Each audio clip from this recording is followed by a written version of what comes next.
Hi everyone, today we're going to be making this candy dish for Halloween. You are going to need orange, green, black, white, and then any shade of purple that you like. You will need 2 Writer bottles, a paintbrush, a palette, and a pencil. And you will also need a bowl of water with a sponge. After you wipe off the dust on your candy dish with the sponge in the bowl of water, you're going to do your first layer of green. This first layer of green, we're just focusing on getting a good coverage for our first layer. If you get any green on the rim of your candy dish, don't worry about it. We will just come back and fix that later in this video.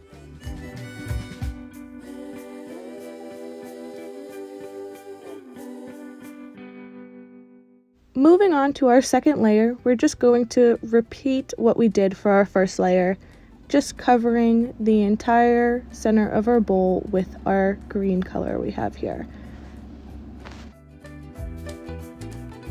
On to our third and final layer of our green, we're just going to repeat step 1 and 2 and completely cover the center of our green.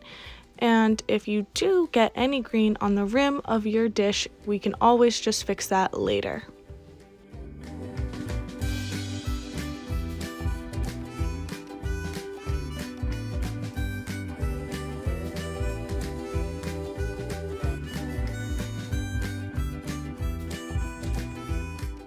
Okay, now this is where we're going to fix any mistakes we had on the rim of our candy dish here. You're just going to take the sponge, squeeze the extra water out, and then just wipe away all those mistakes.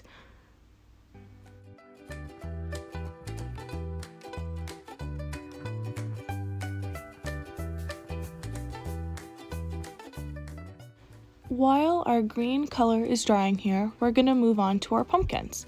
You're going to put the orange on your palette, and then you're going to place your thumb in the orange.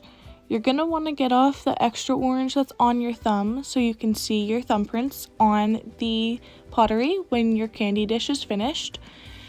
And you're just going to place your thumbprints randomly around the rim of your candy dish here. Doesn't have to be perfect, and it's meant to be random. So just have fun with it.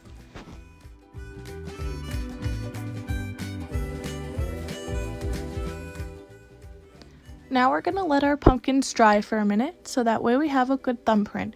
And we're going to move on to our spiders. You're going to do the same thing only with our black color, and we're just going to put our spiders on the edge of our green here.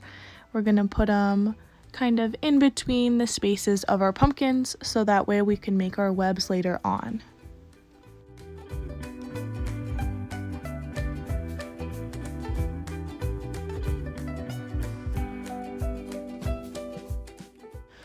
Your orange pumpkins should be dry at this point, and you should be able to take your Writer bottle and start making your webs. I took the black Writer bottle and I started just making these random lines from the end of my spider to the rim of my candy dish here. These are just the spider's dangling webs that we're making here. They don't need to be perfect lines, and they don't need to look really straight.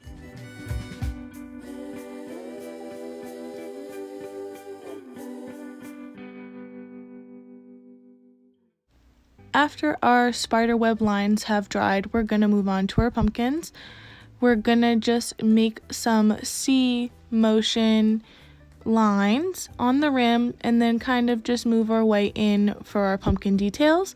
The center of our pumpkin is going to be a 0, and then you're just going to add a stem on top to complete it. These are supposed to be random, so if you mess up, don't worry about it.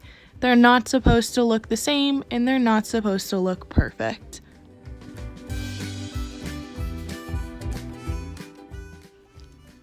After your pumpkins have dried, you're going to move on to your white Writer bottle, and then we're just going to make our spider eyes.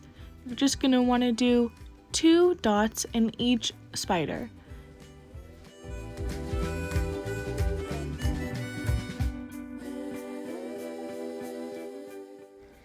While our spider eyes dry, we're going to move on to the spider legs. Each spider is going to have 8 legs, and there's going to be 4 legs on each side. When you're doing your spider legs, you just want them to be random. They don't have to look perfect. So you're just gonna kind of have them go zigzag out like an upside down V.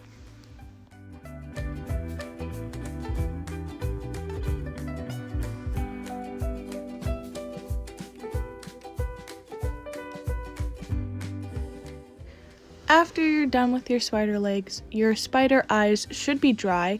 So we're just gonna go back and add in 2 small little black dots for each spider eye. And we're just gonna do that inside of our white really fast here.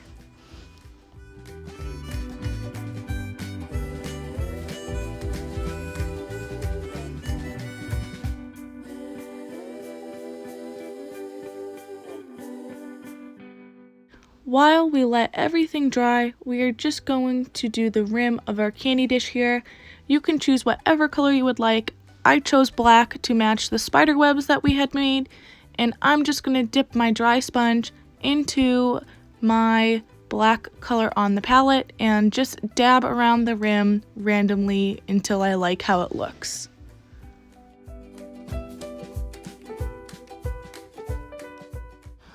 Once you think your candy dish is dry enough, we're going to move on to the lettering of our words here. You can do whatever words you would like in the center. You could do trick or treat, you could do boo, you could do Halloween, you could do whatever you would like. I just wanted to do trick or treat, and when I was doing my words, I just added some little swirls to the end of them. You don't have to, you can do whatever kind of font you would like, and we're just going to lightly sketch in our letters here.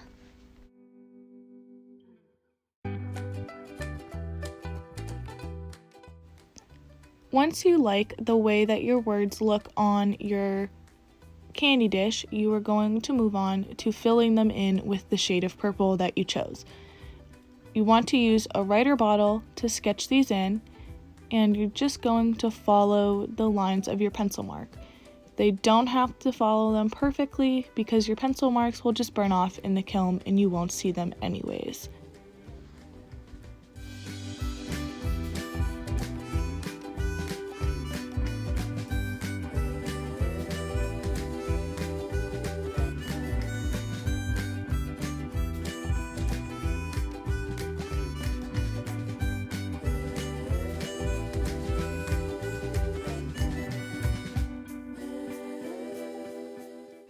And we are done.